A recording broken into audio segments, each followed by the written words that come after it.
I mean, if it gets renewed, it still hasn't been renewed at the time of recording this. Joke's on you, past Mike. It's Mike from after you recorded this, and now season 2 of Percy Jackson has been announced. You love to see it!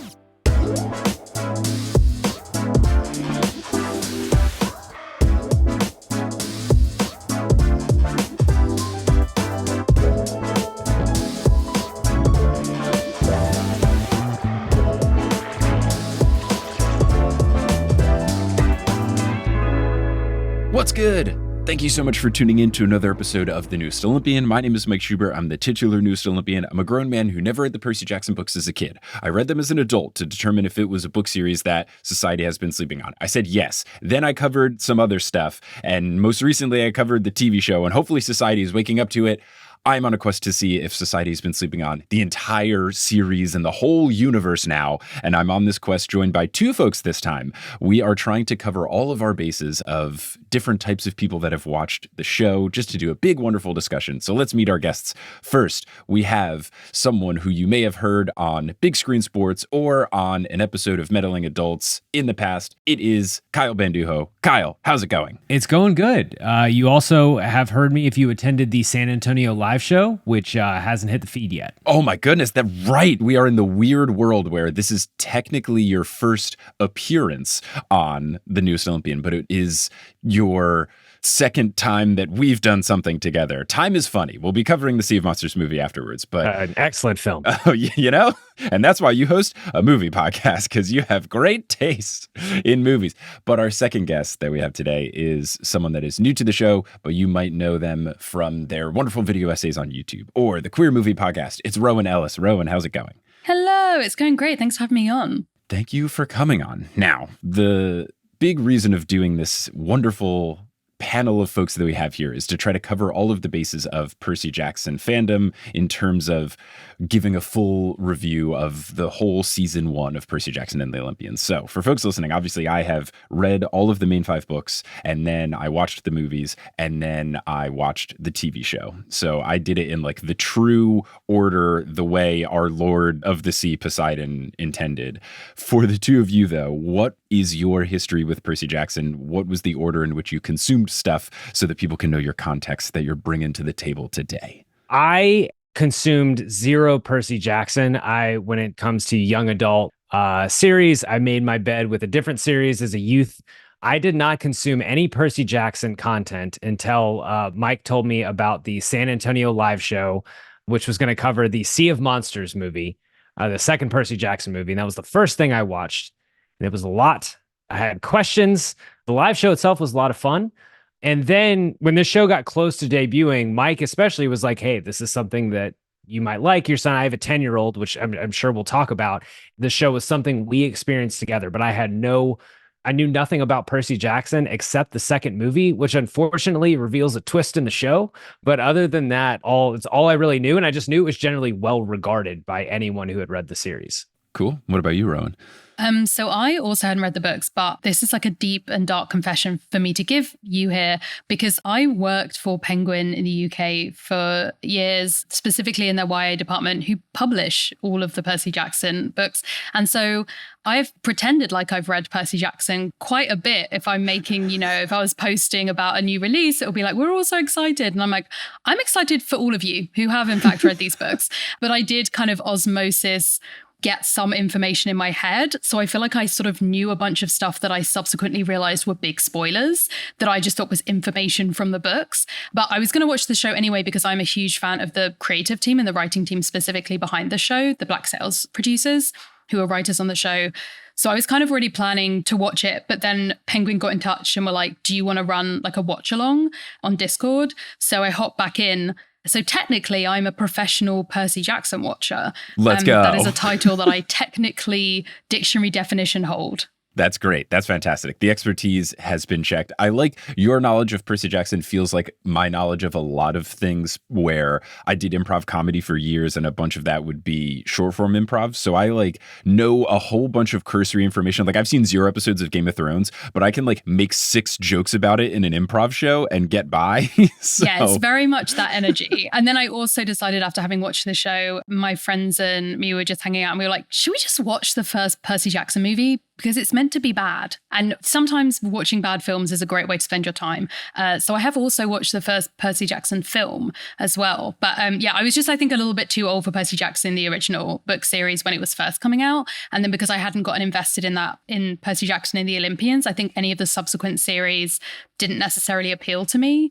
Although they do get a lot queerer as they go on. So I feel like that might be the thing that draws me in, is knowing which ones are the gayest of all of the spin-off series might be the one to tempt me. Yeah, I mean, I will soon be getting into the sequel series, but I'll just have to see where it all heads. I know there's certainly at least fan theories about some queer relationships in the first series, Selena Clarice, but we will just have to see how those develop, because I have no idea. Is the first movie this show? Like, does the show cover what the first movie is? The first movie the first book? In theory, yes. The movie was supposed to cover the same thing that the show did. They allegedly had the same source material, but the movie is vastly different, as Rowan knows, and Kyle, as we probably at least alluded to on stage. There are just some choices. And still, like, I think this TV show definitely made some deviations from the book, but I think the key difference was that there was a reason behind them. Whereas in the movie, instead of going to the St. Louis Arch, for example, they go to the pretend Parthenon in Nashville because Christopher Columbus decided, no, the arch isn't Greek enough. Let's send them to the Greek place. So they went there and they fight a different monster for no reason. Okay. So Cool. Let's ride. So I guess for both of you, since this was something that would be new to you when you were watching it, when you watched episode 1, do you feel like it set the stage well? Did you feel like the pacing of it was good? At the conclusion of the first episode, how did you feel it in terms of it, like, laying the groundwork for your understanding of the Percy Jackson universe? I can imagine the groundwork as a reader would have worked in terms of pacing, because essentially you kind of want to get to the bit where the premise is being dealt with, right? If the premise is that this kid is a half-blood, is, half god, is a demigod, you kind of want to get to the bit where he's a demigod reasonably fast, especially if you're someone who knows the book, like knows what's happening and you know the premise. And it's like, okay, I don't need like 2 episodes of waiting around to essentially get to the bit that's in the one-line summary of the show. And in theory, that works for someone who hasn't read the books either, if it is in the one-line summary for the show on Disney+. But I did think it was very fast. I think they try to really do a lot, hammering in a bunch of information. But I do think, and this is kind of a theme for me in general with the show, that the tight runtime of those episodes and the fact that it is a very episodic story means that you are having to sort of punch in a lot of exposition information and be doing a quest narrative at the same time, which I think is a little tricky. So for me, the pacing was kind of fast, and that was something that sort of ran through the whole show for me. But I did enjoy getting that look at sort of Percy's world before we entered into the camp, and we had a little bit of showing his sort of normal life as it was, even as it was sort of interrupted by mythical experiences. Yeah. How'd you feel, Kyle? So especially because my first Percy Jackson experience was the second movie, and I think I told you this, I had a lot of questions and I felt like it didn't really set a lot of the things up that I needed it to. And again, I was jumping into the second part of the series. I enjoyed the first episode. I thought the exposition and some of the, having the background of the second movie helped, because when Percy was going through the things at school and was seeing things that people weren't quite seeing and stuff, I was like, I kind of know what that is. I kind of know what he's going through. So that helped. But I like seeing the origin story part of it. I think definitely if I had read the books, I would have had more context around everything. But, if you read the source material, you're going to know a little bit more. But I really enjoyed it. I was mega pissed at Grover the first episode when he like narked at him at the school. And then I was like, oh, there's a reason for this. Okay, that caught me very much by surprise, because I was like, I thought this was our guy. And he's just getting him kicked out of school. I enjoyed it. And I will say, like, I'm probably going to do all of this in line with my 10-year-old, but he was hooked after the first episode. So it was perfect for him. Cool. Awesome. And I know that the TV show, I think it was very smart. I don't know if this was a particular Percy Jackson thing or if it's just a Disney thing. I'm so out on like watching TV or consuming anything when it comes out, as you can see by my career, that I don't know if like 2-episode drops are normal. But I feel like the 2-episode drop for Percy Jackson and the structure made a lot of sense, because I agree, Rowan, like you want to get to the point where they're doing the thing. And if you know even the most cursory of information about Percy Jackson, you would know like, oh yeah, it's Greek gods and they're at camp instead of school. So for the first 2 episodes to be like, here's this, and then by the end of the second one, they're at the camp, I think that makes sense. Did you watch episodes 1 and 2 back to back? And do you feel like that helped? Because I think it was a huge improvement on how the schedule could have been to try to make that pacing feel a little bit better, to have the first 2 episodes available right away. We did 1 and 2 back to back. Okay. Yeah, definitely. I was watching it while also text commenting live. We did like a live watch of those first 2 episodes on the Penguin Discord. And I completely agree. I think it really worked having a little bit of extra time to do that setup and to also leave you with a bit of a cliffhanger going into the next episode, even though you did have to wait for it. I'm always really interested about how those writing decisions are made and how early they're made. Is that something which is decided already where they say, hey, you're going to get this many episodes, we're going to drop them weekly and you're going to have 2 in the beginning that you can kind of use as a setup? Or if it's decided after they've scripted it and they look at those scripts and figure out which one do we think marketing wise is going to work best as a drop option. Because you're right, there is kind of a bit of a mix of different ways of doing these shows. Although I will say that having like multi-episode drops at the beginning does seem to become more of the norm in order to get people a little bit more hooked. I think there's seems to be a little bit of leeway of understanding like, hey, we're not expecting you to do literally everything in the first 20 minutes of a show, which I guess is nice. I guess that's something. Yeah, I think it's smart. I think for a series like this, it makes a lot of sense, and I think it worked. So I'm glad to hear that for the 2 of you that worked as well. Yeah, I think I think you had to get him to camp. The first episode ends on kind of that cliffhanger. I think once he gets into camp, I think that's when things really start picking up. I think you had to get to that point. Yeah, I think in a dream world, the series would have been more than 8 episodes because we could have done, like, I think an episode and a half at camp would have been very cool just so that camp wasn't so rushed, because camp is cool, but we don't get to see a whole bunch of camp. But when you have 8 episodes, like, yeah, by the end of episode 2, they need to be leaving camp. You can't have 2 full camp episodes. So I feel like a lot of quote unquote problems with the show could have been solved by there being 2 more episodes at least, but I don't know that that was ever on the table. Who knows what the specifics are, but I think with what they had, I think it was still pretty good.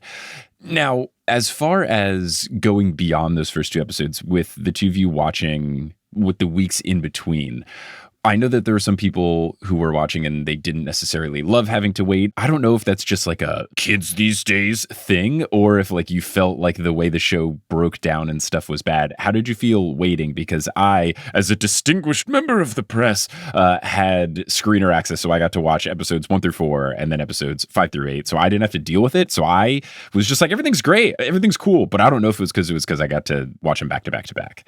It helped me because while the show was going on, we also welcomed a newborn into the household. And so I wasn't like available to binge. And it was something that, like, especially when you bring a second child into a home with the first child, you want to find some priority activities for that first child to make sure that they remember that they are also a member of this family. It was nice for me to, like, once a week, or, you know, like I think we did 7 and 8 at the same time just because of time. I'm glad that they're teaching today's children about delayed gratification and waiting a week for these things to come out, because back in my day we didn't have everything streaming. I don't know, I thought it was effective to not fly through it. Like, I like that each episode kind of left you with something like a little cliffhanger or something to get you there, but I don't think there was a single episode where it finished and I was like, I'm gonna die if I don't get the next one. So I don't think it was something like that. How'd you feel, Rowan? Yeah, I kind of agree. I don't necessarily feel like I was like, oh, I can't, like, got to wait till next week to find out about this thing. Like, it kind of felt like they were sort of rounded off in each episode instead, which I guess can be a good thing or a bad thing depending on how you deal with, delayed gratification. Yeah, I liked it. I also just, from a work perspective, I enjoyed having them spread out a week so that I could at least have some time to make the episodes and stuff. But I also think, and of course, the podcaster says this, I think talking about the show is the most fun part.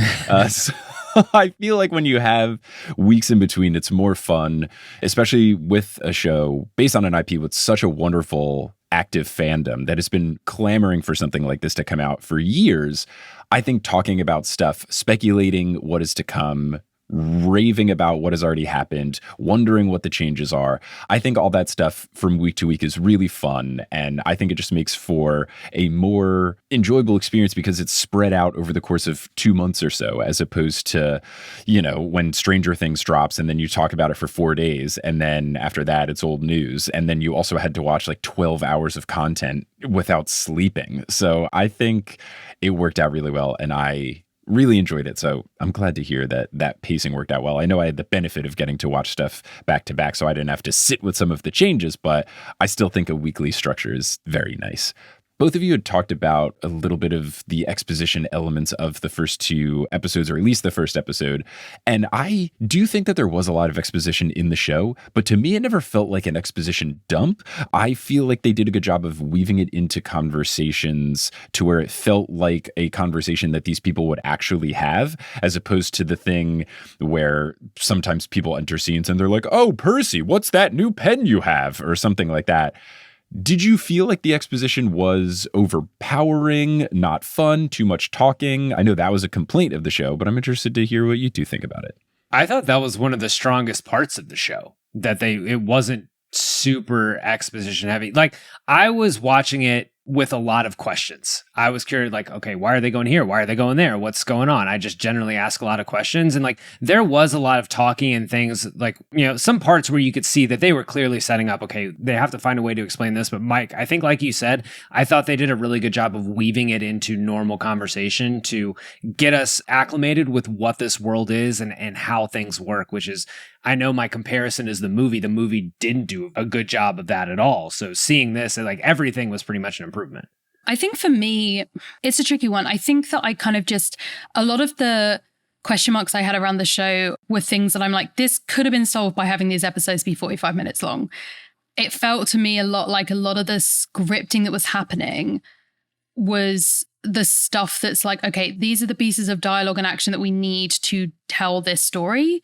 I needed that, for me, that extra 10, 15 minutes of like stuff to flesh everything out in a little more of like a world buildy way and like a character development way that felt like you weren't having to combine character development with exposition at the same time. Because it felt like Annabeth, for example, just for me, sometimes just became the person who told everyone what was going on. Like Percy was the one who was like, "What's going on?" And Annabeth is like, "I'll tell you what's going on." She definitely does that in the book sometimes, though. So like it kind of tracks. No, I can see. And I feel like it is very much like also a thing that happens in a lot of middle grade and into YA, where it's like, okay, you have the character who's in the world, who knows about everything. You have the character who's like deep in the lore and understands the strange stuff. You have the character who's new, that's like the audience stand-in in a way. So I didn't understand that, but I wish that we got more stuff where there were things, especially with their friendship, that it went a little bit into other stuff. Because it felt sometimes like it was like they're having conversations and they're talking, but the talking is just giving us information and then we're fighting. And then that cycles around. And I think when you've got a plot like this that's very quest narrative, where the quests are always basically go somewhere and fight something, and that's going to be wrapped up by the end of this episode, for me, I was really hoping for something a little bit that would give us some extra meat on the bones of what we had. But I also am so aware of the fact with the runtime of that short an amount of time per episode, where you were introducing not just, hey, this is where they are in setting, but an entirely new creature or monster, especially for the younger audiences who aren't familiar with Greek mythology, and you're trying to get their friendship developing, and you're like, it's a lot to do in like 20-ish minutes. So I think they did a good job in terms of squidging down all of those things, trying to make everything do more than one thing at once. But I was kind of like, oh, it just really felt like it would have benefited to me for like a little bit of a longer runtime. Yeah. And I wonder what factored into that. I feel like it could be just the nature of the show uses kid actors. It is hard to film stuff with kid actors because there's very strict requirements on when they got to take breaks and stuff like that. So maybe it was harder. I think also children attention times. Mm-hmm. Like that length of show is perfect for a 10-year-old. Mike, I wanted to ask you though, as a book reader, when you were watching each episode, were you like conscious of like, oh, there's a lot of context that I have, like I know what's going on because I have all this book related context, or were we getting a lot of what was on page? First, to agree with what you said, I think this show gets a little bit into like when adults complain about Star Wars movies, like these are children's movies, or when people complain about Doctor Who, like this is a children's TV show. I think that's also true for this. People are like, why aren't the episodes longer? Because this show is for kids. Like you're an adult now and you can appreciate it too, but it's a kids show. Also, though, to get back to what you're saying, I think that the show did a good enough job with the context to where, and this is where the two of you come in, like, I don't know that you ever have to pause the show and Google what's happening, or if you're watching it on the couch with someone who's read the books, you have to turn and be like, what's going on there? I feel like the only thing that happened was for some things that don't matter as much. Like, I don't know that they ever talk about why Percy has the blue candy or the blue pancakes, and that's a thing in the books. That's a whole nother like inside joke thing. So I guess in the TV show, you could watch episode 8 and be like, why did they do such a dramatic zoom in on the blue pancakes? Or why does Percy care about this little bag of candy so much? I feel like the only context things you lose out on are little Easter eggs. But as far as like big picture stuff, I really don't think there was anything where I had to explain to someone who hadn't read the books, like, oh, they do this because of that. And maybe you could say that's to a fault, at least for some of the people complaining that there's too much exposition dump. But also at the same time, they're trying to bring in new people to the show. They're trying to get a new audience on board. They don't want anyone to be confused. I personally feel like they did a good job of it. Did you feel confused at any point with anything, Rowan, your first time watching this kind of stuff? No, it wasn't. It wasn't being confused at all. But I will say, like, with the blue food, for example, for me, that's an example of something where I'm like, that is a very, very specific and human detail. Like, knowing context from other people talking about it, of why it's important with the relationship with him and his mum, like, that feels like something that could have been added to the show that would have been an interesting, non-expositional scene. I do understand the idea of like having kids' attention spans these days, but like talking about Doctor Who episodes are about an hour long. Like, it's not unheard of to have that. But I did think that like either we were saying more episodes or like longer episodes. There are examples of kids media in which they're able to at least half an hour, you know what I mean, as opposed to 20 minutes. Yeah. I definitely feel like there was nothing in it that I was going, well, I don't know what's happening here. But I'm also aware of the fact that I'm an adult who knows about Greek mythology. So I'm like, I feel like, so things like, for example, the episode with Medusa, I'm like fascinated to know. I know that Daphne had a hand in that episode and talking about it, and has done an interview where she's talked about the idea of like, if you're an adult, you know what this character is referring to. But if you're a child, you only really know if you are old enough to understand the context of that, and in which case it's okay for you to know about it. And that to me is really interesting. I'm kind of fascinated to know if there are things that, depending on your age, you picked up on those like nuances of those relationships or things like that as well. Yeah. Kyle, I mean, for your son, was he A, confused at any point? And then B, for any of those sorts of things like Rowan is talking about, where if you're an adult, you know what's up, or a kid, you might not know. What was his perspective? So I don't think he was confused. I mean, the coolest thing about this show was I bought him, I think on your recommendation, or maybe another like mutual friend of ours, Danny Weiser, I bought him the Percy Jackson book for, I think, Christmas 2022. And that thing was collecting dust. And then we watched the first 2 episodes of this show, and he blew through it before the finale. Like, we went to Barnes & Noble this past weekend to get Sea of Monsters, to get the second one. So he had all the context. I mean, for me, I wasn't ever confused, but I did feel like this is, again, going back to like the book would probably give me some more context. I felt like it was a very high level view of everything they were doing, and it didn't get into the nitty gritty. And like Rowan said, like a lot of deep character development and wondering about a lot of Percy's or Grover's or anyone's really like internal motivations or things like that. But it was kind of light. It was just like, okay, we're going to fight this monster. We're going to fight this monster. We got to get here. Now we're on the train, and now things like that. Like, it was very, I thought it kept it simple enough where I wasn't confused, and then my son wasn't confused. He was reading the book too, but there was never really a moment where he was like, oh, what is this? What's going on? I thought it was also cool that after reading the book, he was still never like, oh, they didn't change this or they didn't change this or whatever. There was only the dream at the end of the last episode kind of threw him, because he was like, wait, what? Mm-hmm. But other than that, it was easy to follow, like to a point where there were certain times where I wish we'd maybe had more context. I would have liked to have known a little bit more about how they got across the country and like why they chose some of the routes they did, and some of that, like the little minutia that's missed when when you're doing a high level overview. But I thought it flowed pretty smoothly from that perspective of like, it wasn't dragging you too much into the weeds to where you get confused. Yeah, I think the traveling across the U.S., I think, is the key example of what Rowan was getting at earlier with if the episodes were a little bit longer, you could have had that stuff in. But if you're trying to, as Rowan said, squidge it down to the things you need the most, they kind of took over the things of like, okay, do we really need them discussing how they have an Amtrak layover in one of the things, which does happen in the books? Or, oh, do they really have to talk to the magical talking poodle about getting on a train from New Jersey across to the West, which is also a thing that happens in the books. And I hope, and I don't know if this is the thing, Rowan, you would have more experience with this, covering more series and stuff. I would hope that for season 2, maybe they can expand it out a little bit more, whether that is, I mean, if it gets renewed, it still hasn't been renewed at the time of recording this, but maybe because of the success of it, or maybe with some of the actors being older, like some of the other actors are going to be over 18, like maybe they will be able to do either more episodes or longer episodes, because some of the episodes were like approaching 40 minutes, like the finale was like 40 minutes, but then there were some like episode 4 and episode 6 were both like, I think 29 minutes total with intro, outro, last week on and all of that. So those you're looking like a mid-20s episode. Even if they don't get more episodes, if we could have season 2 be like 8 45-minuters, then I think that could help a lot to bring in some of this stuff that does give you the context, and then also would give you, and this is a question I had for the two of you, one of the critiques that I probably find the most valid is that I think the books are a lot funnier than the show. I think there were still comedic elements in the show, but honestly, it's kind of a problem because some of the funniest parts of the book is Percy as a first-person narrator is so funny and he's so sassy. And anytime someone says something as the narrator, he can be like, well, that was a bunch of hogwash or whatever. Do you feel like the show had enough comedy? I think it could have had more, but I also see why they were focusing more on like the story stuff as opposed to the sillier elements. We'll start with you, Rowan.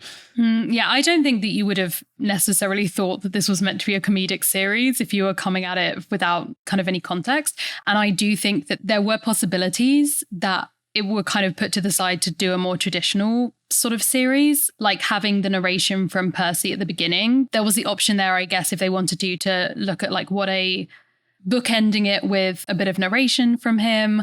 Some people were suggesting like really digging into a stylistic option and having an almost Fleabag Deadpool style like to camera element, which I think would have been a very extreme choice. Probably not what Disney Plus would have been like. But I think that like we obviously bookended the series with a sort of narration from Percy. And I do think that having more of that would have made sense because I don't necessarily feel for me, like I was like, haha, what a funny series. But I also think there are elements of the books that when you hear about them, you're like, you have a choice whether to take this seriously or to not. And I think that happens a lot with YA and especially middle grade stuff where there'll be a detail which is very like whimsical or fairy tale about like so-and-so was trapped in a dungeon. And you're like, that's like fun in a fairy tale way, but the reality of being trapped in a dungeon is not good. And so there's a lot of subtext, for example, people talk about with Percy's stepdad, where if you take that seriously and you take it to its logical, like YA old audience conclusion, that's an abusive household. If you do it the funny version of like, Percy's mom got with a guy who was stinky so no one could detect him. That's the funny, like fairy tale version. And when you have a live action, I feel like you're having to figure out what side of that line you're going, where the reality of like a woman spending her life with a man she doesn't love in order to protect her son is fundamentally horrific. But it's like, how far do we get? How are we going to balance this in a kid's show?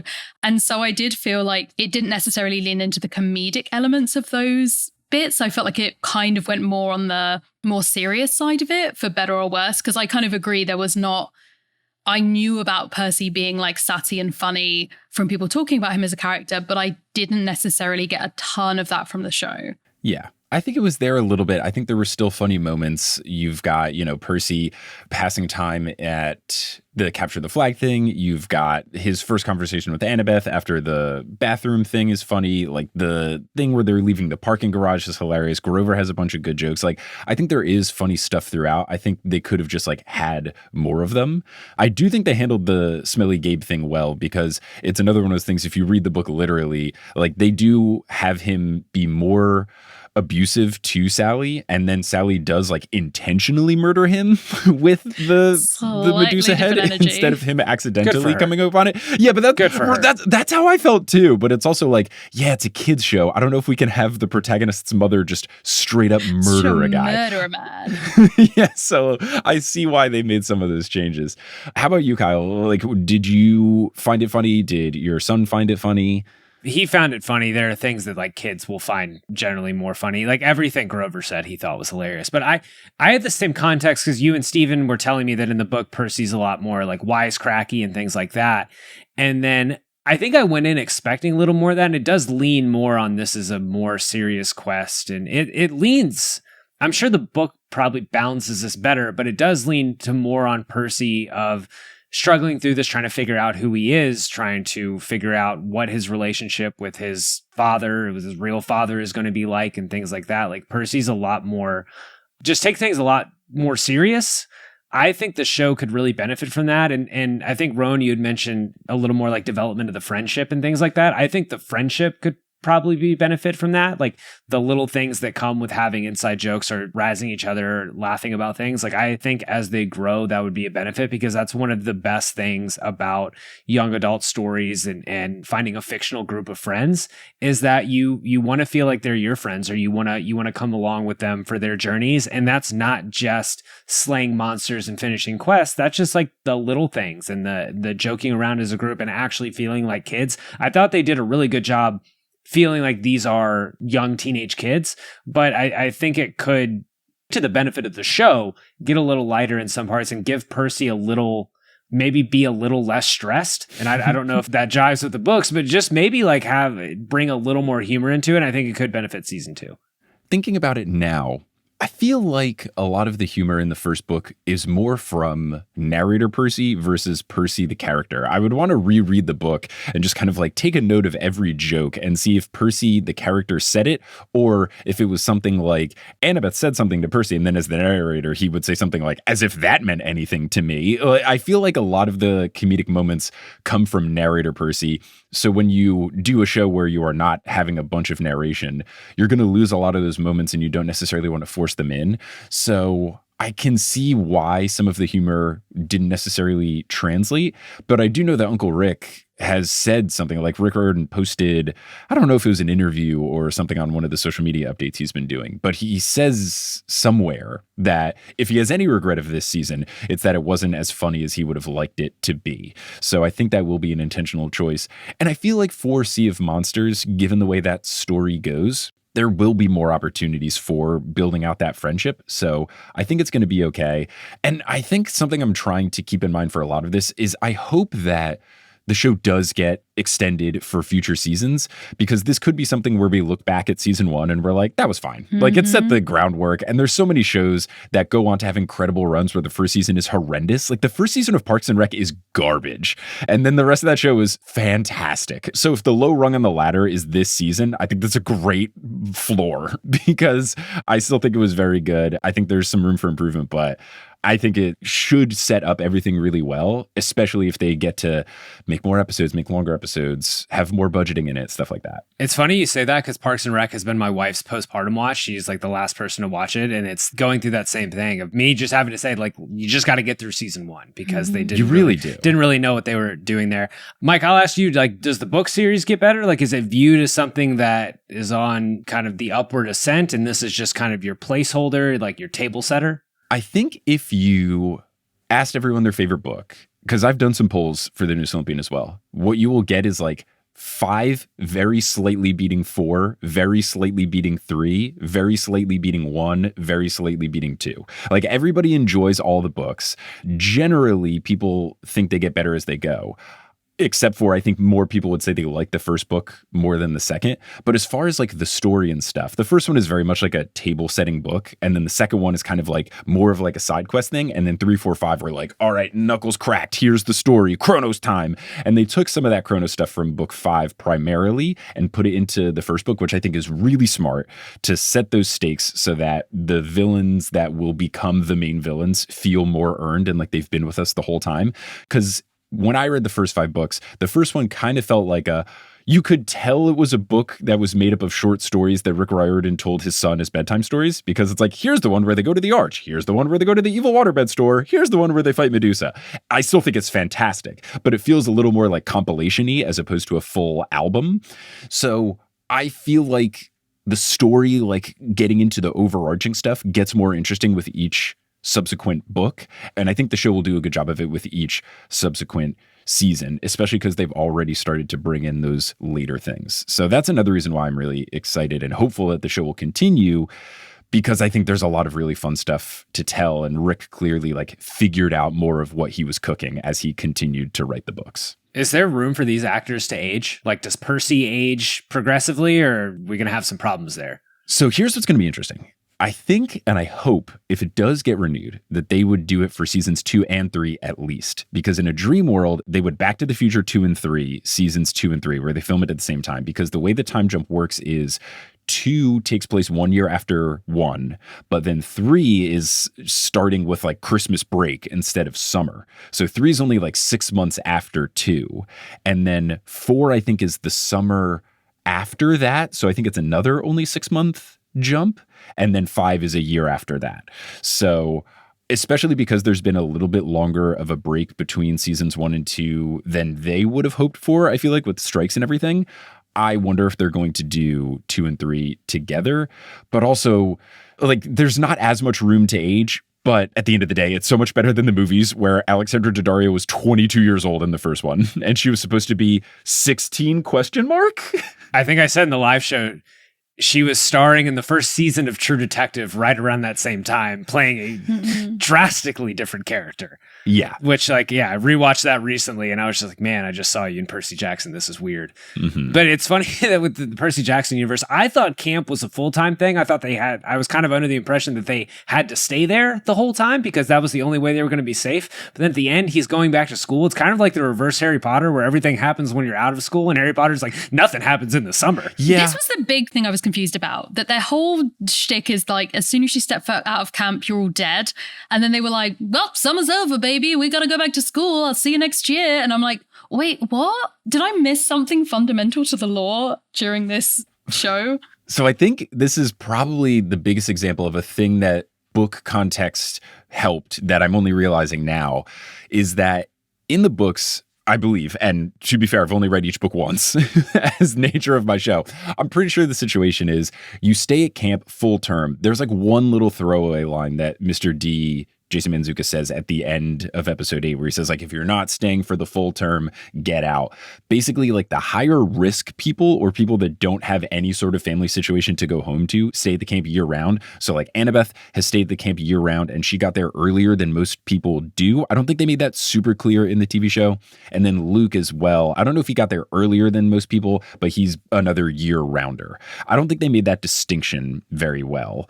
And that's another thing that like you would know, but they didn't say it in the shows, like the bead necklaces, you get one bead for each year. You could maybe context clue it where at the end of the year, Percy has one bead and in the beginning of the year, he wasn't wearing any beads. And then some campers, some of the older ones have like 5 beads and some of the younger looking ones only have like 1 or 2. But again, they never like go through camp logistics in the show. I think that's where I'm saying if they had done an episode and a half at camp, we could have got that stuff and that would have been cool. But what are you going to do? You got to get to the quest before episode 3. I get it. But it is a little confusing. It is one of those things that you kind of just like, yeah, when you're reading the book, because you're like, it's a middle grade fantasy series, sure. But yeah, the general context is that the higher risk people stay at camp year round. People that have, I guess, good home lives like Percy go home. But also something that they definitely didn't establish is that Grover, as Percy's protector, is one of many people. They have people at schools all throughout New York and beyond that are at schools where they think demigods need protection. And then if they come across a student that presents themselves as someone who is a demigod, then they protect them. So like in the book, you get way more of like Grover and Chiron kind of scheming together to prepare Percy. And I don't think they set that up as much in the show. You get a little bit of it with like Grover kind of getting Percy kicked out of school, but there's multiple scenes of Grover and Chiron at school before camp talking about Percy, and Percy like overhears it. I think that's really fun. And those sorts of things were the things I was most sad to not see in the show, because they're really cool, but it's also one of the things, like the pacing of a book is so different than the pacing of a series. So I get it. Yeah, when they go on the quest, it does feel like, hey, man, we just got here. Like, we just got to camp. I feel like there's more little intricacies to learn. But like you said, you got it. The quest, I think, takes, 5 episodes? So I can see why that was the priority. Yeah. I will say, like, screaming as a fan of Black Sails about some of the stuff in this show in a good way. So first of all, to agree with the idea of like a first season of a show doesn't have to be perfect. Like, that is very true for Black Sails. That is definitely a show where people go, hey, listen, the first season is 8 episodes. Watch it for the context. And then it gets incredible and just keeps going to new heights with every season after. And obviously this is the same writing team. But like, for example, there are a few things in Black Sails that are almost like cornerstones of their way of storytelling. So you would get the audio from a conversation that's happening while you see different action happening. And the interplay between those two things is super important. So there's the rule within, I'm sorry to reveal this to anyone who hasn't yet hopped on this bit of knowledge. If someone in a movie or a TV show tells you their plan, the plan is not going to work. Yeah. That's just how it works. So it's really sorry to have pulled Every James Bond villain says, what? Yeah, right. It's like if someone is like, right, here's the plan, and they say the plan, that plan will not, because why would you use up screen time to tell you the plan and then you see the plan? Yeah. This was also my approach when I was reading Harry Potter.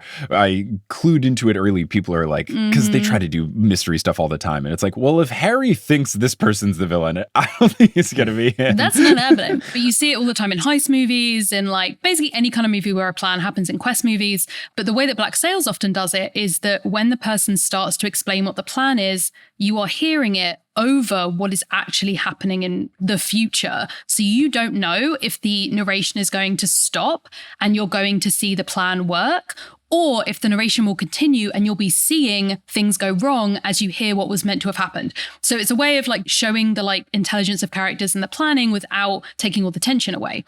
And they also do things like having flashbacks that intersperse within an episode. And specifically, there is a very, very well-regarded episode of Black Sails where 2 characters with a very complicated friend/enemy relationship are sword fight training.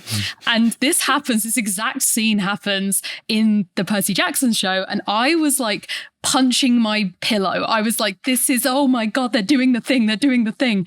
And it was really fun because people who are not fans of Black Sails, like people in the audience, like younger watchers, were all so stoked. Like the people I was watching with were so excited about this scene. They were like, this is so cool. We're going back in time. We're seeing this fight. Oh my God, the context. And it felt like that little bit of extra camp context that they knew they couldn't really do at the beginning because they would stall the start of the quest, but that they were like, actually, we're going to show you they did do training. Here's us doing this flashback for it, which felt like a really nice way of doing that, to me at least. Like it gave us a little bit of interesting context. I loved it.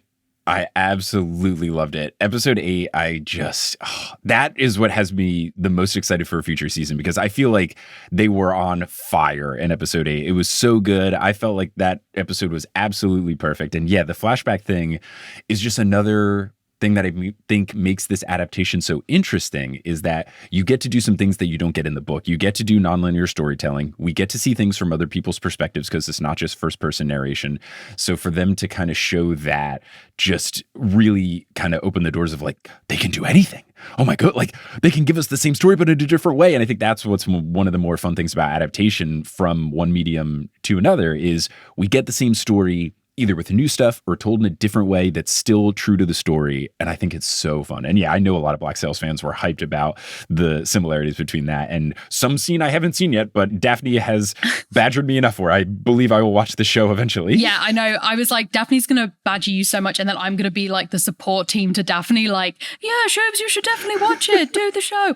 But I also think that there's kind of like a similar element of these writers get a first season in which they kind of are penned in by producers, by the network, by these like stipulations of like, hey, we're trusting you with this very important thing. And then when you trust them and let them loose, you allow them to do the things that are not just by the book. Okay, now we're doing a quest narrative, which I hate quest narratives so much. Like as someone who appreciates like narrative structure and things. I think that it's really hard to do a quest narrative, especially with a kids media, with any kind of tension for kids who are at the age in which they understand the story is just lots of, like you were saying, Sheebs, like, oh, this is a vignette followed by another vignette. And we know we're all going to survive because they're not killing one of the three of these characters off. Like, once you get to that age where you realize there's no real danger of these three dying before the end, it's kind of like, okay, another monster. And you have to make the monsters and the adventures exciting enough, which is where my controversial movie opinion comes in, which is that I think they did do a better job in the movie of creating monsters or scenarios that were different enough from each other that you knew you were going to have to use different skills in each of these different adventures, rather than just being like, and then we fought another monster.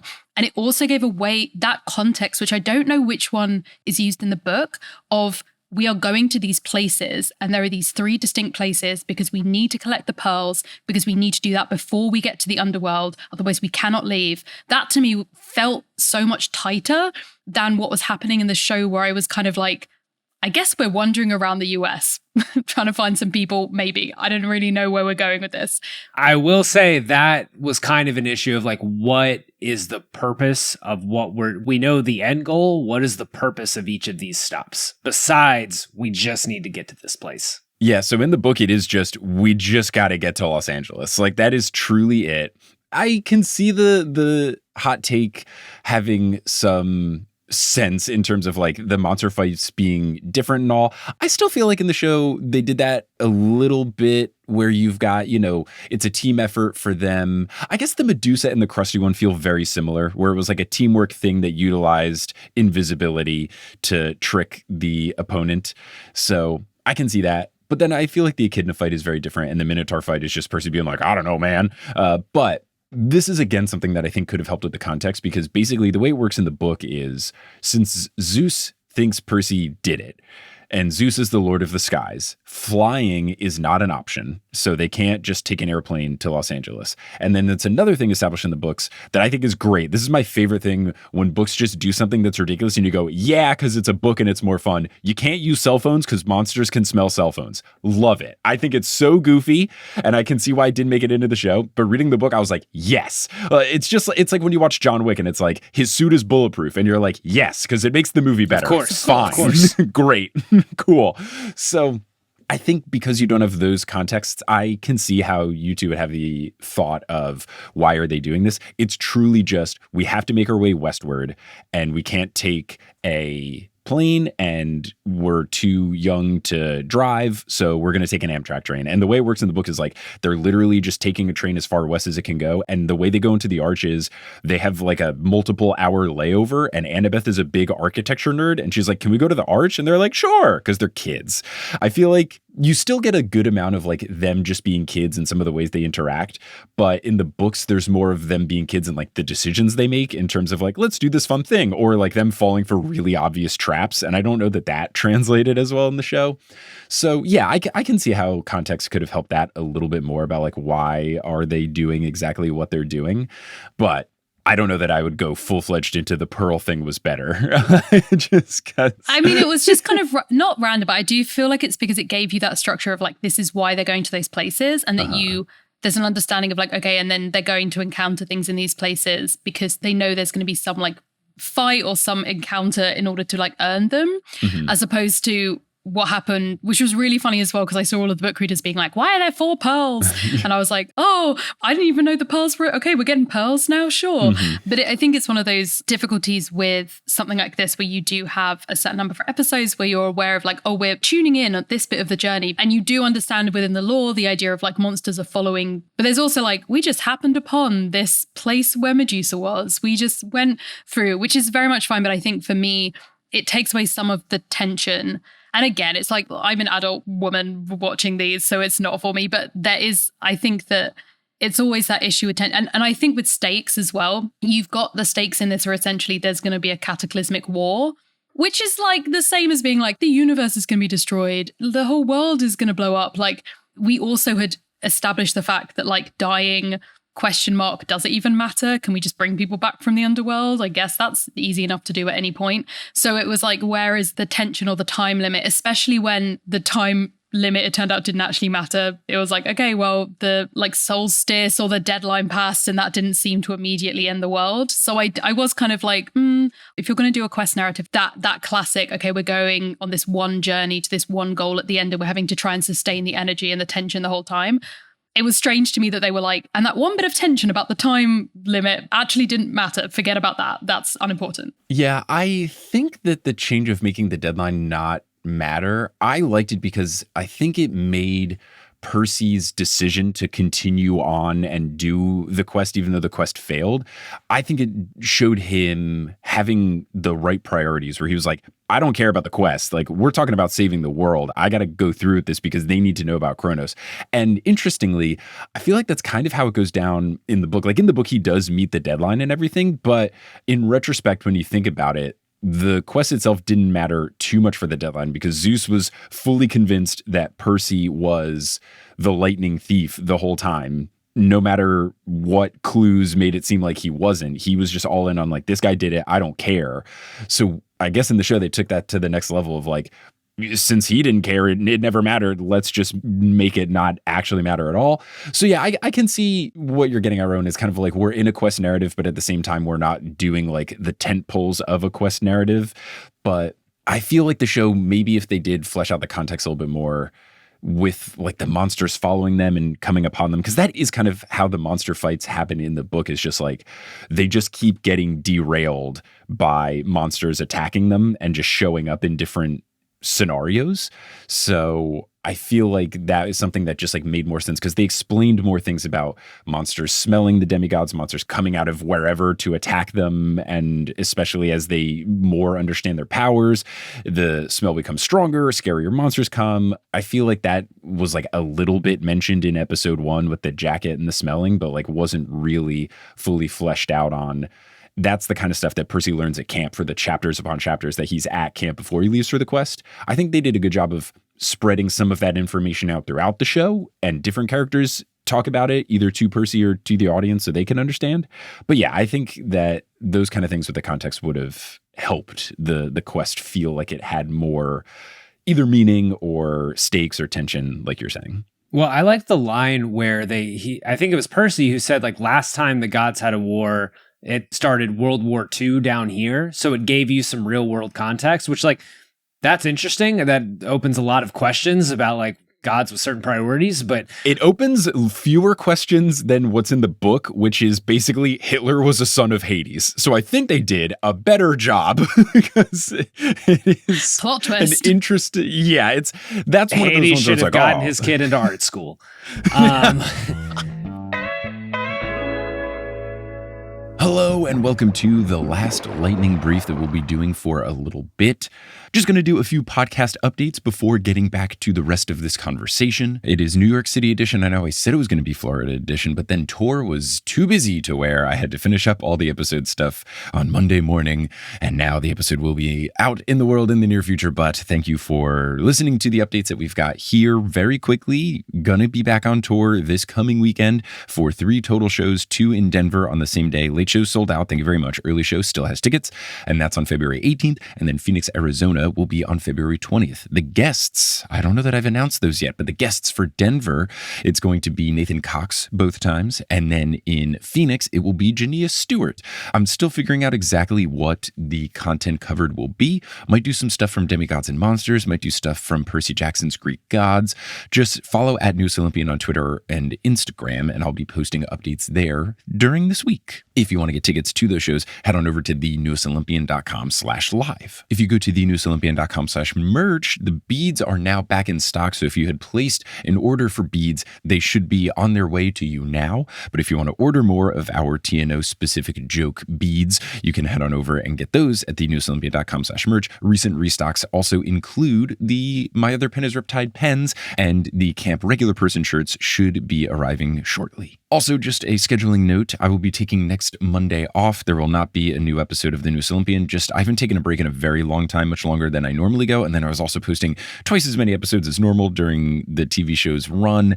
And then also with all this tour stuff that I've been doing recently, just a lot I could really use a break, so there won't be a new TNO next week, but I will be uploading a Potterless episode either this week or next, so there will at least be some new extra podcast in your ears if you are looking for some new content from me. And then after that break, we will be back in action covering the Sea of Monsters movie, and then the Lightning Thief musical, and then Heroes of Olympus. As always, you can go to thenewsolympian.com/about to see what is ahead in the next 4 weeks for the podcast. I'd also like to give some thank yous. I want to give a thank you to everyone who came out to any of the shows in Florida or anyone who watched the stream of the show. I believe I'll be able to get a video version of that up on the merch store soon, so if you want to watch that later, you can. But really, thank you to everyone who came to the shows, everyone I got to meet, everyone who gave me gifts. That's very, very sweet. Everyone was just a delight over that tour, so thank you so much. And also, speaking of folks who are delights, we have new patrons to welcome into the Patreon team. Shout out to all the patrons supporting the show, being really fun to chat with in the Discord. It's always nice to have that sense of community, and it's extra special that you all are helping me continue to do this as my job, which is my dream. My dream is just to be able to continue to do stuff creatively full time. So thank you for helping me achieve my dreams.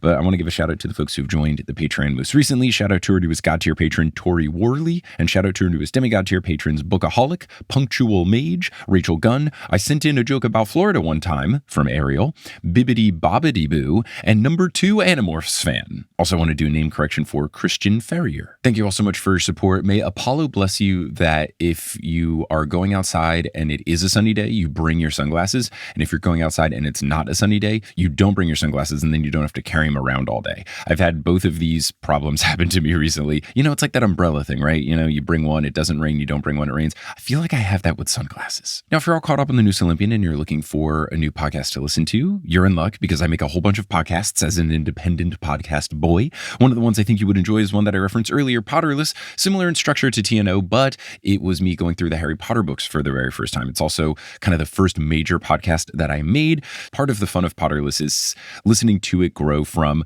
a creative project to a side job to a full-time job. That's part of the fun experience. Also, it's a little bit different in that one is an explicit podcast, 18 and up. So if you want to hear me curse about stuff, well, check out Potterless. But I will be posting a new episode to the feed soon. It is a bracket that Johnny and I did in St. Louis in 2022, where we determined the funniest moment in the Harry Potter books. So you can find that podcast by searching for Potterless wherever you get your podcasts, or by going to our website, potterlesspodcast.com. Now, before I wrap up here, you're going to hear words from a few sponsors who make it feasible for me to be a full-time podcaster. Some of those ads will be read by me. Others of them won't be. The ones that aren't read by me are inserted locally. So if you live in Florida, don't be surprised if you hear an ad for Wawa. I was surprised. I forgot that Wawas also existed in Florida. And yes, you can believe that I went to a Wawa during our road trips in between the cities. And yes, I am currently wearing a Wawa sweater. They're not paying me. I would love it if they did. But once those ads are complete, and you won't get any of these ads if you're listening on Patreon, because you get ad-free episodes as being a member of the TNO tiers. But otherwise, once those ads are complete, we'll get back to this episode of The News Olympian. But on Patreon, you're going to get right back to this episode of The News Olympian.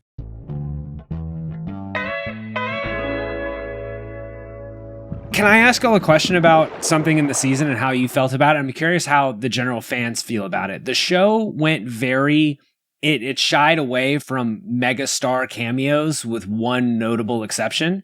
And they were very intentional with it, because you get Lin-Manuel Miranda's face delivering that package at the end of one of the episodes. And then obviously he has that role.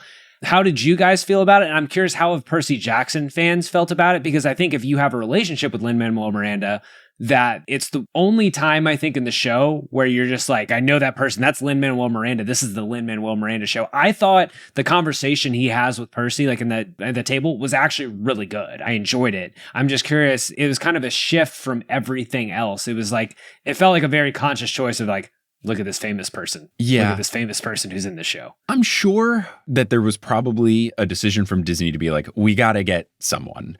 And I think that the general reaction to it was, when it was announced, there was a bit of worry, especially when the photos came out of him as Hermes, because it was just like him in a sweatshirt. And it was like, wow, Lin-Manuel Miranda dressed as Lin-Manuel Miranda. So I was a bit hesitant. And then I watched the episode and he was really good. Like, he was very good, especially for how the character of Hermes develops. Like, I think he absolutely knocked it out of the park. So I think it worked. It seems like fans generally liked it as well. I didn't see people complaining. I definitely saw people complaining when those press release photos came out. They were like, oh, look, it looks just like Lin. But then I don't think anyone really had a gripe with his performance in the show. I think that the casting is one of the things that they just absolutely knocked out of the park, because you get some of the bigger names for certain things, but it was just always perfect. Like Jason Mantzoukas' Dionysus is the correct answer, and he was so fantastic. And I was super hyped. I loved Suzanne Cryer in Silicon Valley. So to see her as Echidna, I thought was incredible. I was so hyped for that. I think they really did a good job with all of the casting. Personally, I think that now, if they do future seasons, you might get some bigger names.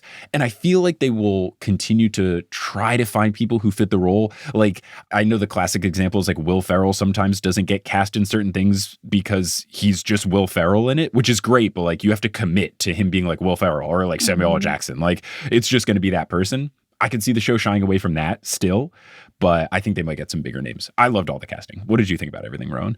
I agree with Carl that conversation with Lynn actually was really good. I think it makes sense because his kind of biggest role that people know him from is Hamilton. And I feel like within that, there is a huge amount of like grief and guilt around fathers and sons. So I was like, yeah, this is going to work. Like he's already done this on stage so many times. Like that character completely makes sense. I also think that actually like big name casting in the roles of gods and goddesses also just kind of works thematically, because they are these characters who are like larger than life energy. Like they have a mythos around them. They have like a known quantity around them. So I actually feel like if they did decide to do that, that would kind of almost work with the vibes of gods and goddesses.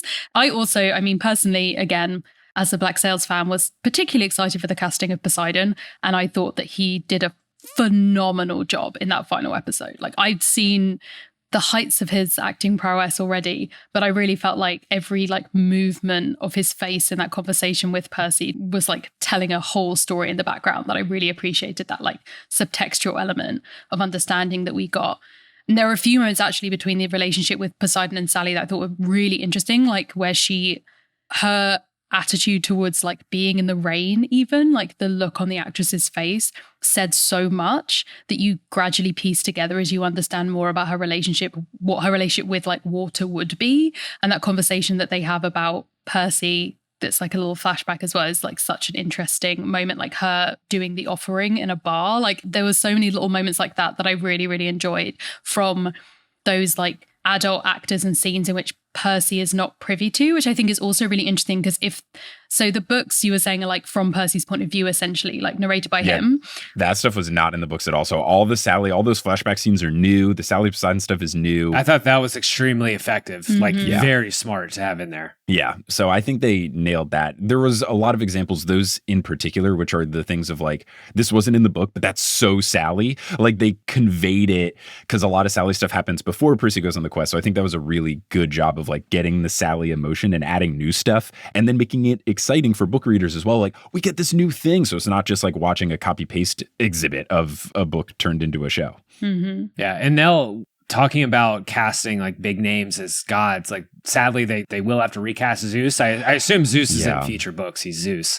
Yeah, he definitely becomes a bigger player. Not necessarily like a huge main character, but he definitely has more of a recurring thing. And God, you want to talk about someone doing a whole scene, like Toby Stevens did nail it with the facial expressions, especially because Poseidon's character, a lot of the times Percy's the narrator, is like, it felt like my dad wanted to say something but couldn't. So they did a good job of that. But Lance Reddick, just with the eyes that he shot at Percy, gave like a 12-page monologue. Like his it's a really incredible performance. He's so talented. It's a shame, but I'm glad we at least like got his performance, because he was unreal as Zeus.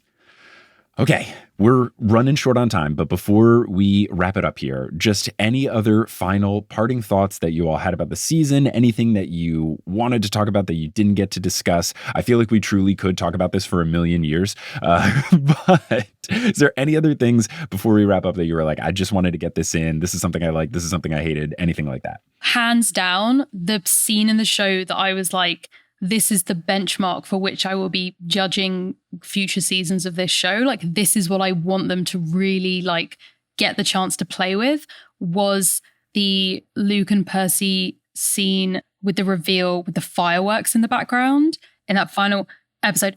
Oh my God. I was like, yes, this is what I want. You've given me a really stunning, interesting, unique visual language. You've given me an amazing script. You've given me this performance. You've given me a little bit of what some people were a bit unsure about, where Percy is actually able to figure things out, which allegedly in the books, I guess he just never knows anything. I think that was actually a complaint. People were upset that there weren't more examples of it, because there's a couple more times where Percy does piece it together. This is something that, because I had watched episodes 5 through 8 all at one go, when people were complaining that in episode 6, for example, the Lotus Casino, like they knew it right from the jump, and then the Krusty thing in episode 7, where they kind of like figure it out before they even get there, I was like, legally, I couldn't say anything, but I wanted to be like, just watch episode 8. Everyone just watch the end of episode 7 where he figures out Hades, and watch episode 8. Like, it's going to be fine. But I like had large, bold, red emails from Disney telling me not to say anything. But I was like, guys, it's coming. It's coming. But yeah, I feel like 8 kind of cleared that all up. Anyway, you were saying Percy figuring stuff out. Yeah, I feel like it's because I kind of heard stuff from people being like, in the book, there's things that he didn't know that he suddenly knew in the show. And so I knew that people had like complained about that. So I was like, but I actually felt like it felt earned in that moment. There is something that hits really hard about a betrayal in which you find out as it's almost happening. But I also felt like the grey area nuances of a character who has done something which is objectively bad from the point of view of this character who has gone through a massive quest to try and rectify what's happened, but seems to have some smart things to say, alongside Annabeth finding out, which again in the books I'm told is not how this happens originally. I felt like any bit in the show where they were amping up the ambiguity and nuance of like the gods not necessarily being the good guys and the monsters not necessarily being the bad guys, any moment where we had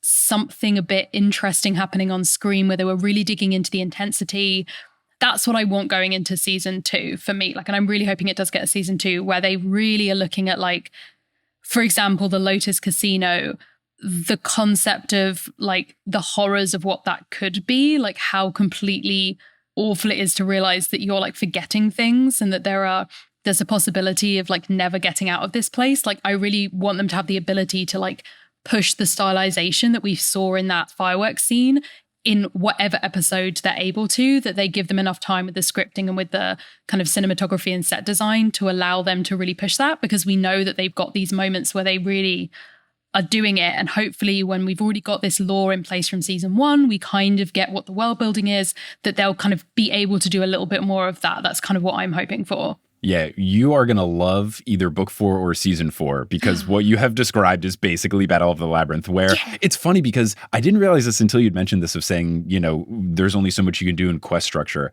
They're still like quest books in 1, 2, 3, and 4, and then 5 is more like a war book. But once 3 comes into play, the big picture stuff is so important that the quest almost feels secondary. Like, they're still going on a quest, but they're always talking about the bigger picture stakes the entire time, yet they still are going from like place to place to place. But book 4 is a really big one for, like, I don't want to spoil anything, but it's a big one of like, the big pictures are here, but there's this other stuff happening. But I really want to focus on the big picture. Like, I think they're going to nail it. I really do. I think they're going to do it. I think you are exactly right, where what episode 8, that scene in particular with Percy and Luke shows, that is, I think, their best job of like taking the whole 5 books and kind of putting it into one scene. And when I think of the whole series, I think of a scene like that. And it's something that I didn't realize until after I finished the episodes. Intentionally, this is called Percy Jackson and the Olympians season 1. They never call it like the Lightning Thief. So I'm trying to think of this more as season 1 of Percy Jackson and the Olympians, as opposed to the TV adaptation of book 1, The Lightning Thief. I feel like we kind of got to see where they go with the whole show and realize, like, yes, it is based on The Lightning Thief, but it's also really just like the first season of a show with X seasons that will tell the whole 5-book story. And I think in episode 8, they prove that they can like really nail the tone of like the main series that's super present in books 3, 4, and 5. Yeah. So I agree. Kyle, any other final things? The Luke reveal is really great. Yeah. Especially because of seeing the second movie, I was waiting for this. I was like, when does he kind of break bad or do whatever? And I think I had the same sentiments with the second movie when the same thing he tells Percy in this, like about the gods being bad parents. And yes, like Kronos is the one who opened his eyes to this, but it's kind of like the meme, like the Onion thing, like heartbreaking. The worst person you know is right or whatever. Cause like they are. Worst person you know made a great point. Yeah. And that's the really, I'm fascinated to see where this goes, because I think that's a really interesting dynamic and grudge that he's holding of like, these absentee parents are not good parents. they're not. And that's the whole thing with Greek mythology, is the conflict between father and sons and mothers and sons and mothers and daughters and things like that. I thought the visual with the fireworks and everything like that, like I thought it was a good ending. I think, Mike, you said this earlier, episode 8, I think was the best episode. I think they ended really strong. I think they wrapped it up really well. Landing the plane is often the hardest thing to do. So I think it's set up really well for the future. From a personal perspective, watching my son tear through this book was incredible. He's been mostly into graphic novels, and pretty much his exact age was when I found Harry Potter and the Sorcerer's Stone, which changed reading for me and made me into a reader and someone who loved books. And like seeing this now has been really special. And I'm glad that, he said, I asked him in the car what he thought. I told him I was going to do the show and like what he thought about it. And he was like, it was great. And he said, reading the book really helped me watching the show. And I was like, good. You got 4 more, and hopefully he flies through them and then learns what we all have with TV shows, is that waiting for a second season is terrible. Waiting for another season of TV is the longest wait. An important life lesson for him, though. Kids these days, they need to wait and learn.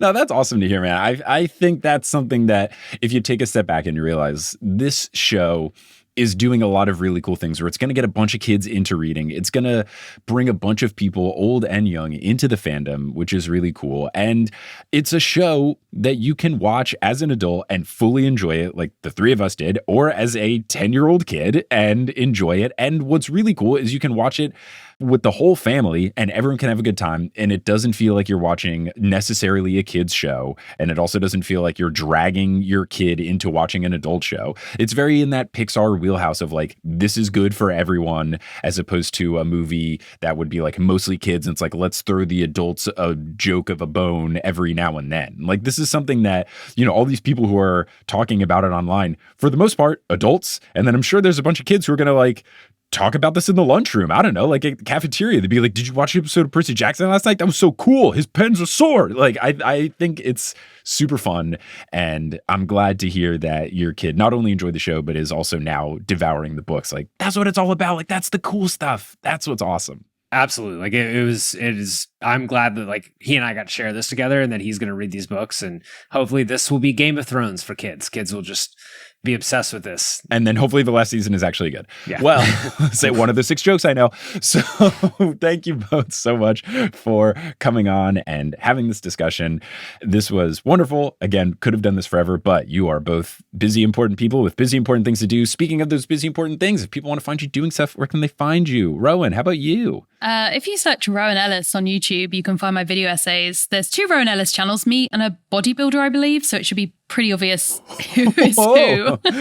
You're the swole one. You've been in a squat this entire episode. I know, right? Yeah, this whole time underneath this desk. And if you're someone who is listening to this and going, I also love Black Sails, I think my longest video essay is a Black Sails specific video essay comparing the last season to the last season of Game of Thrones and why one worked and one didn't. So that's my kind of specialty. And then podcasting, I'm co-host of the Queer Movie Podcast, which will be whatever you're currently listening to this podcast on, it'll be there as well. Unless you're listening to this on the New Olympian website, unfortunately. In which case, actually, it won't. There's a secret portal you can go to get there. No, if you search Queer Movie Podcast, it should be around about there.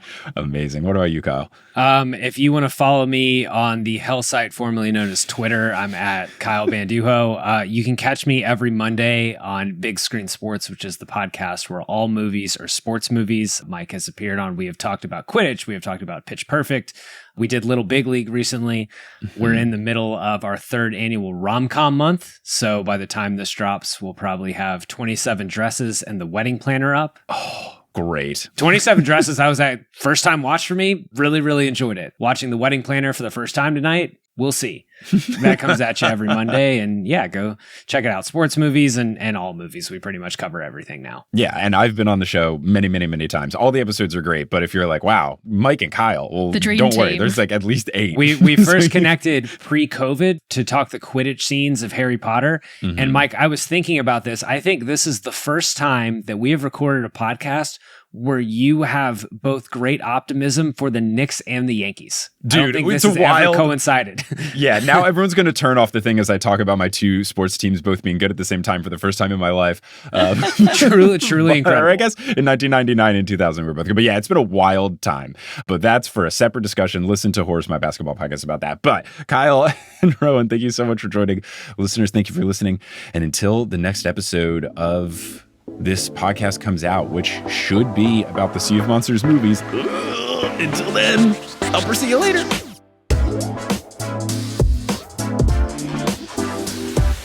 Hello. Thank you so much for listening to this episode of The Newest Olympian. This podcast is created, hosted, and produced by me, Mike Schubert. I also run the social media and the website. Our editor is Sherry Guo. The music is by Bettina Campamanes and Brandon Krugel, and the art is by Jessica E. Boyd. If you can't get enough of the show, you can find us on social media. We're at Newest Olympian on Twitter, Instagram, and Facebook, and we're on Reddit as well, reddit.com/r/The Newest Olympian. And if you really can't get enough of the show, you can check out the bonus content for the podcast at thenewestolympian.com/Patreon. There's a bunch of bonus content. You can get exclusive merchandise, lots of fun stuff there. And if you want other merchandise, you can go to our merch store, thenewestolympian.com/merch. I mentioned the Patreon, so let's give a shout out to our producer level patrons: Kelsey Gillespie, The Damn Steve Nuggets, Vicky Garcia, Ellie Hoskovchova, Veronica Bartova, Frida Vikstrom, Megan Moon, Craig McRoberts, Taylor Payne, Sabrina Balsiger, Boney Pony, Polly Burridge, Nikki Harris, Tatiana Schmidt, Sandra Rose, Josh Sayer, Josh Wilkie, Abby Ryan, Ashton Gabrielson, Marco Redhouse, Sam Reeby, Riley Kiddes, Mary Kelly, Mrs. O'Leary, Milo Kim, CC Reeds 23, Sandkopf, Julia Kendall, Ricky, John Drielsma, Rayla Matthews, Riley Draken, Luna Kadoon, Sky Mallory, Persasabeth, Aiden Parziani, Biggest Tyson Fan, Hunter Landstrom, Captain Jack Rackham, King Bastion, One Damn Distraction Coming Up, Ginger Spurs Boy, A Cup of Solace, Meg Roy, Lux, Neil, Olivia Krinicki, Mrs. O'Leary is Best Doggo, Bradimus Prime, Keepo Guy, McKenna Finley, Skylar Sisters, Demigod Nurse, Zachary Hamilton, Scott Sheldon, Sophie, Natanya Page, and Ann M. Thayer Cohen. If you want to help out the show in a non-monetary way, just talk about the podcast, whether that is posting about it on social media or reaching out to someone that you think would like the show, or just leaving us a rating and review on whatever podcasting app you are using. All of those things help. Spreading the show's existence via word of mouth is essential for the podcast, so I'm very appreciative to anyone who has done that in the past or will do it in the future. But I'm just so thankful that you tuned into this episode, and I hope you tune into our next episode, which won't be next week, but it'll be the week after, and that episode will be about the first portion of the Sea of Monsters movie, and our guests are Kelly Schubert and Michael Harley. But until then, I'll see you later.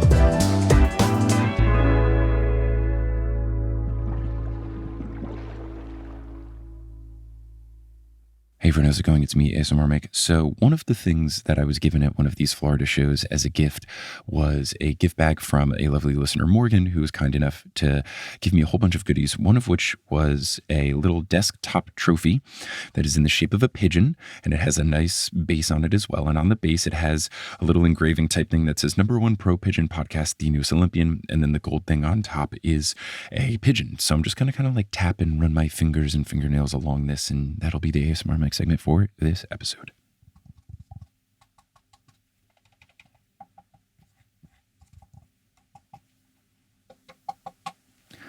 Thank you so much for listening, and thank you, Morgan, for this wonderful gift.